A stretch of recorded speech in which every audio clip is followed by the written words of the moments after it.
On t'a toujours dit « Ne poursuis pas les femmes, laisse-les te poursuivre ». Mais dans la vraie vie, tu réalises qu'une femme court rarement après un homme. Tu te sens piégé. Si tu ne la poursuis pas, rien ne se passe. Mais si tu le fais, elle perd l'intérêt. Alors, quel est le secret? Il existe deux types de poursuites, la logique et l'émotionnel. Si tu ne comprends pas la différence, tu finiras ignoré ou utilisé. Dans cette vidéo, je vais révéler la psychologie cachée derrière la chasse et la poursuite, et pourquoi la seule façon qu'elles te poursuivent est que tu commences d'abord comme chasseur. Je vais te raconter une expérience.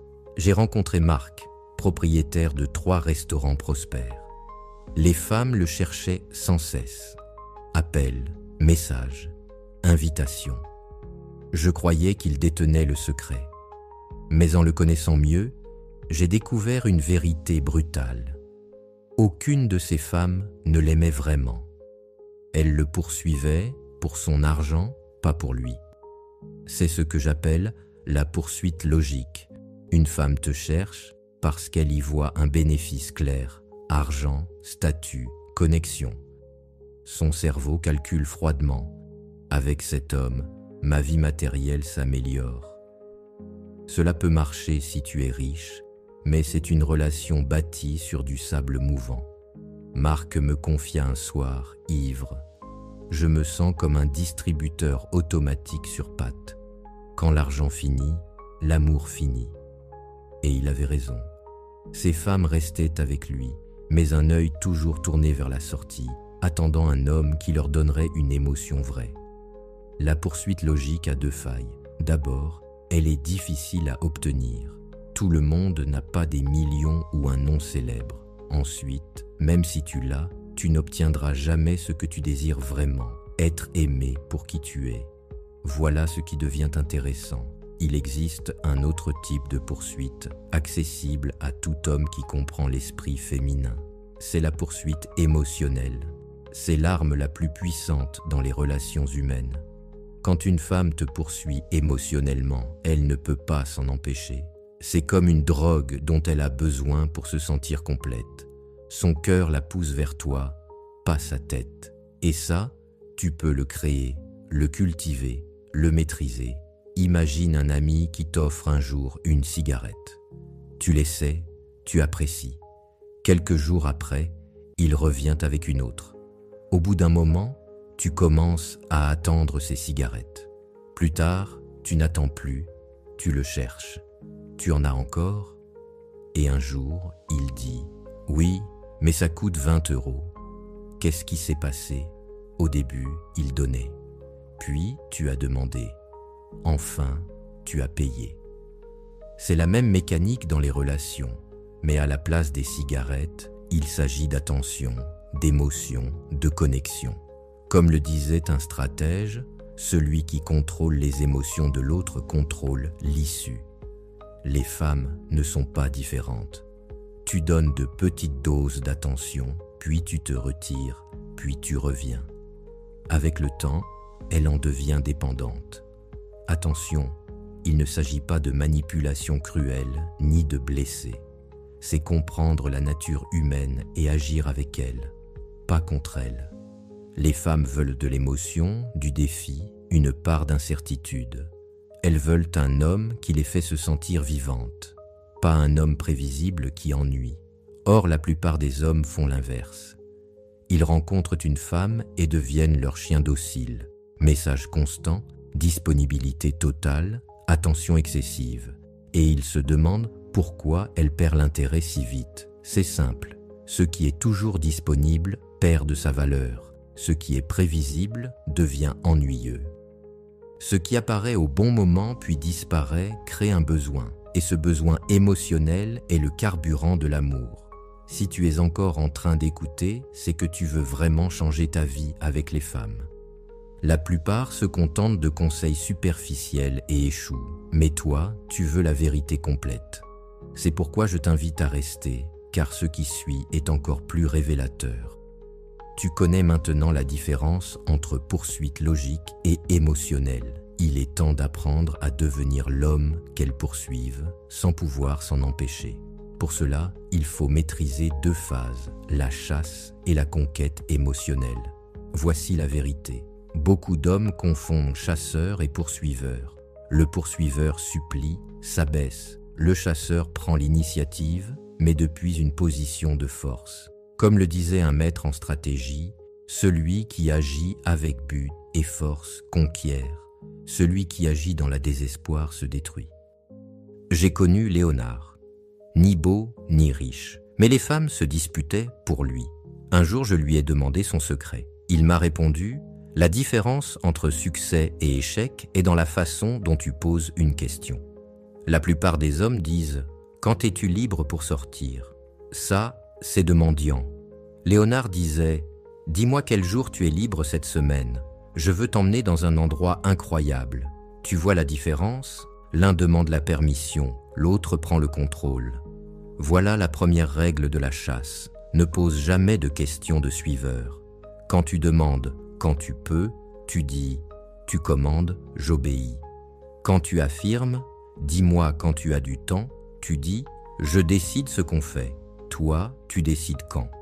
La nuance est subtile, mais les femmes la sentent immédiatement. Mais voici le plus important. En tant que chasseur, ton arme la plus puissante n'est pas l'insistance, c'est la rareté. Règle d'or, contacte une femme 1 seule fois par semaine au début. 1 fois, ni plus ni moins. Tu crois qu'elle va perdre l'intérêt? Faux. Tu vas créer quelque chose de bien plus fort, la curiosité. Un homme qui écrit tous les jours devient prévisible. Celui qui écrit 1 fois par semaine, avec assurance, devient intrigant. Voici le mécanisme psychologique. Les femmes sont habituées à être bombardées d'attention dès le premier jour. Messages constants, disponibilité totale, désespoir déguisé en intérêt. Toi, tu fais l'inverse. Tu apparais, tu crées de l'impact, puis tu disparais. Comme un parfum de luxe, trop, ça étouffe. La juste dose au bon moment laisse un manque. C'est exactement ce que tu fais avec ta présence, ton attention, ton temps. Exemple concret, tu rencontres une femme samedi. Au lieu de lui écrire dimanche, tu attends le samedi suivant. Tu lui dis « Hé, je me souviens que tu aimes l'art. Vendredi, il y a une expo incroyable. On y va à 20h. Mets quelque chose d'élégant. Après, je t'emmène dîner dans un endroit spécial. » Tu ne demandes pas si elle veut, tu assumes. Tu ne quémandes pas son temps, tu lui offres une place dans ton plan. Voilà la mentalité du chasseur. Mais il y a l'épreuve. Elle dit qu'elle ne peut pas ce jour-là. Le poursuiveur désespéré répond « Et samedi? Ou dimanche? Quand ça t'arrange ?» Le chasseur dit « Pas de souci, ce sera pour une autre fois. » Point. Pas d'insistance, pas de supplication, pas d'alternative. Tu acceptes sa réponse avec la dignité d'un homme qui a des options. Et ça déclenche un déclic. Tu viens de lui prouver que tu n'es pas comme les autres. Tu ne te brises pas devant un refus. Tu ne changes pas tes plans pour elle. Tu as ta vie, tes projets, ta valeur. Résultat, dans 70% des cas, elle revient. Quelques heures ou quelques jours plus tard, elle écrit « Finalement, je suis libre vendredi. Tu veux toujours aller à l'expo. Pourquoi ? Parce que tu es devenu le seul homme qui ne mendie pas son attention. Mais attention, si elle ne revient pas, tu ne la cherches pas. Tu gardes ton système. Tu attends 1 semaine et tu contactes une autre. Vérité brutale. Un vrai chasseur chasse toujours. Il ne s'obsède pas d'une seule proie. Cette mentalité change la vie. Au lieu de supplier une femme de t'élire, tu deviens celui qu'elles veulent conquérir. Et quand enfin tu sors avec l'une d'elles, tu as déjà établi le cadre. C'est toi le prix, pas elle. Mais la chasse n'est que le premier pas. Une fois la première rencontre obtenue, tu dois savoir exactement quoi faire pour allumer les émotions qui feront d'elle ta poursuiveuse. C'est un art qui demande une précision millimétrée. Voilà où se séparent les hommes des garçons. Beaucoup obtiennent un rendez-vous, montrent qu'ils sont chasseurs, mais ruinent tout sans s'en rendre compte. Réfléchis. Combien de fois as-tu eu un rendez-vous prometteur, bonne conversation, rire, puis plus jamais de nouvelles? Tu t'es dit, pourtant, ça s'est bien passé. Ton erreur. Vous avez eu une conversation d'office, pas une conversation de séduction. Les femmes ne tombent pas amoureuses de ce que tu penses, mais de ce qu'elles ressentent avec toi. Faire réfléchir et faire ressentir, ce n'est pas la même chose. J'avais un ami, Carlos, thérapeute. Il m'a dit un jour, « Les femmes n'oublient pas ce que tu leur as dit. Elles n'oublient pas ce que tu leur as fait ressentir. » Cette phrase m'a bouleversé. J'avais passé des années à poser les mauvaises questions. Tu fais quoi dans la vie? Tu viens d'où? Tu as des frères et sœurs? Des questions qu'elle a déjà entendues 1000 fois. Mais il existe des questions qui touchent profondément l'âme féminine, qui font briller ses yeux, changer sa respiration, qui la font se pencher vers toi. Exemple, au lieu de « Que fais-tu de ton temps libre ?» demande « Te souviens-tu d'une fois où tu as vécu quelque chose d'aussi excitant que tu n'as pas pu arrêter d'y penser pendant des jours ?» Au lieu de « Comment s'est passée ta journée ?» demande « Quel a été le moment de ta journée où tu t'es sentie la plus vivante ?» Au lieu de « Quels sont tes plans ce week-end ?» demande « Si tu pouvais faire quelque chose de complètement fou ce week-end sans conséquence, ce serait quoi ?» Ces questions l'emmènent dans l'émotion, pas dans les faits. Comme l'avait compris Florentino, celui qui domine l'émotion du présent domine la mémoire du futur. Elle n'oubliera pas tes mots, mais ce qu'elle a ressenti avec toi. Attention, quand tu poses ces questions, tu dois t'intéresser vraiment. Les femmes sentent à des kilomètres le faux intérêt. Et quand elle répond, ne te précipite pas pour raconter ton histoire. Creuse la sienne. Si elle te dit que le moment le plus fort fut un voyage en montagne, demande « Qu'est-ce qui t'a le plus marqué? Comment tu t'es senti au sommet ?» Tu la fais revivre cette émotion avec toi. Inconsciemment, tu deviens la source de cette sensation. Et tu sauras que tu as capté toute son attention émotionnelle à des signes précis. Ses yeux ne te lâchent plus, elle se penche vers toi, elle touche ses cheveux ou son cou sans s'en rendre compte. Sa voix devient plus douce. C'est ton moment. Le moment du test du baiser, simple. En pleine conversation, regarde ses lèvres 1 seconde, puis ses yeux. Si elle regarde tes lèvres, feu vert. Si elle ne recule pas, approche doucement. Laisse-la parcourir la moitié du chemin, mais voici la clé que presque personne ne connaît. Une fois que tu as créé cette connexion émotionnelle intense, une fois que tu as éveillé ces sensations, tu dois faire quelque chose de contre-intuitif. Terminer le rendez-vous au point le plus haut. Oui, tu as bien lu. Quand la conversation est à son meilleur moment, quand vous riez le plus, quand elle est le plus connectée à toi, c'est justement là qu'il faut partir. Pourquoi ? Parce que tu vas la laisser avec l'envie de plus. Elle rentre chez elle en pensant à toi, en revivant chaque instant, en se demandant quand elle te reverra. La plupart des hommes font l'erreur de prolonger le rendez-vous jusqu'à l'ennui. Toi, tu pars quand elle voudrait que tu restes. Et surtout, tu ne promets rien. Tu ne dis pas « je t'appelle » ou « à bientôt ». Tu dis seulement que tu as passé un moment incroyable. Tu l'embrasses sur la joue et tu t'en vas. Ce soir-là, elle pensera à toi et le lendemain, elle attendra ton message. Tu viens de lancer le processus d'addiction émotionnelle. Mais maintenant commence l'étape la plus délicate. Transformer ce besoin en poursuite active. C'est le moment le plus dangereux du jeu. Tu as créé une connexion émotionnelle, tu as éveillé son intérêt et elle commence à te chercher. Elle écrit plus souvent, appelle, propose de te voir. Et c'est là que 90% des hommes ruinent tout. Laisse-moi te raconter. Avec Andrea, après avoir appliqué cette stratégie, elle m'écrivait tous les jours « Bonjour, bonne nuit, photo de sa vie ». Je me suis dit « Parfait, elle est à moi ». Et là, j'ai fait l'erreur fatale, disponibilité totale. Chaque message, réponse immédiate. Chaque appel, réponse directe. Chaque invitation, acceptée. 2 semaines plus tard, Andrea me traitait comme son frère. Pourquoi ? J'avais tué la tension que j'avais créée. Écoute bien, ça peut sembler contradictoire, mais c'est la règle la plus importante.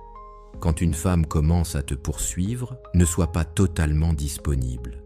C'est le piège dans lequel tombent presque tous les hommes bien intentionnés. Comme le disait un stratège florentin, le pouvoir ne vient pas de la force constante, mais de la capacité à se retirer au bon moment.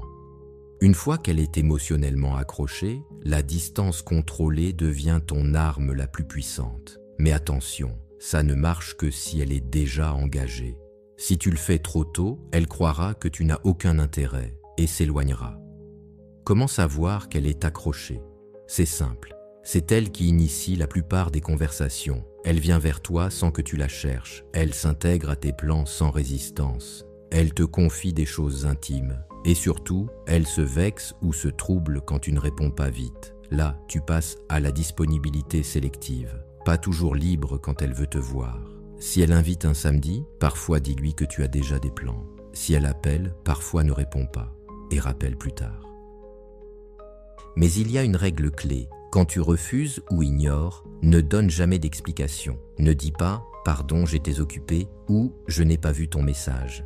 Agis comme si c'était normal d'avoir ta propre vie et tes priorités. Alors il se passe quelque chose. Elle redouble d'efforts pour avoir ton attention. Elle écrit plus long, pose plus de questions, propose des plans plus intéressants. Bref, elle commence à te courtiser. Mais attention, à cette étape, elle aussi jouera. Elle s'éloignera exprès pour tester si tu la poursuis. Elle enverra un message froid, prendra du temps à répondre, annulera une sortie. C'est son test. Es-tu vraiment différent? Voilà où les hommes sûrs se distinguent des imposteurs. Quand elle s'éloigne, ta réponse est simple. Ne réagis pas, ne la poursuis pas, ne demande pas « qu'est-ce qui ne va pas ?» Ne cherche pas à réparer ce qui n'est pas cassé. Continue ta vie, tes activités, tes priorités. Si elle revient, parfait. Si elle ne revient pas, parfait aussi.